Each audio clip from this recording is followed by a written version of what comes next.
அரசுக்கு நேரடியாக வரக்கூடிய வருவாய்க்குரிய இடங்கள்லாம் ரொம்ப குறைவு. குறிப்பாக ஜிஎஸ்டி வந்த பிறகு பெரிய சிக்கல்.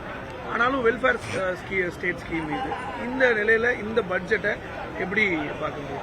ஆமாம், தமிழ்நாடு அரசுக்கான வருவாய் சொந்த வருவாயை கொண்டு தமிழ்நாடு அரசு தன்னுடைய தேவைகளை நிவர்த்தி செய்கின்ற ஒரு மிக அழகாக தயாரிக்கப்பட்டிருக்கிற ஒரு நிதிநிலை அறிக்கை.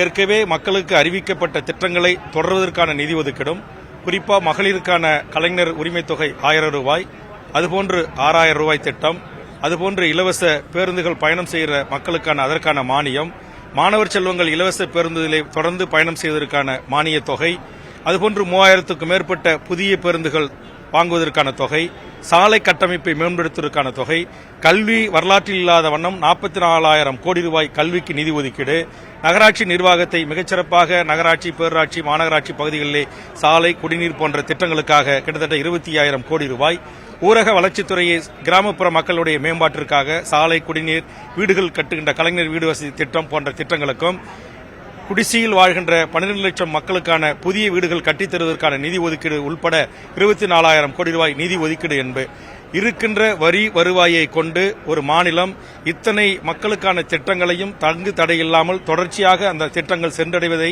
உறுதி செய்திருக்கிற ஒரு சிறப்பான ஒரு நிதிநிலை அறிக்கையாக இந்த அறிக்கையை பார்க்கிறேன். இதை தமிழ்நாட்டு மக்களுக்கு உகந்தளித்த மாண்புமிகு நிதியமைச்சர் அவர்களுக்கும் உயர்ந்த நிதித்துறை செயலாளர் அவர்களுக்கும் எமது தமிழக வாழ்வுரிமை கட்சியின் சார்பாக எமது பாராட்டுக்களையும் வாழ்த்துக்களையும் தெரிவித்துக் கொள்கிறேன்.